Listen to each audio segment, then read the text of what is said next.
உன்னை தெய்வம் என்பதா, குருநாதன் என்பதா, என்னை பார்த்து பார்த்து வளர்ப்பதனால் அன்னை என்பதா, உன்னை கடவுள் என்பதா, கருணை வடிவம் என்பதா, உன்னை கடவுள் என்பதா,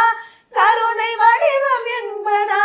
ஐயா ஞான தானம் தந்த உன்னை தந்தை என்பதா, உன்னை தெய்வம் என்பதா, குருநாதன் என்பதா,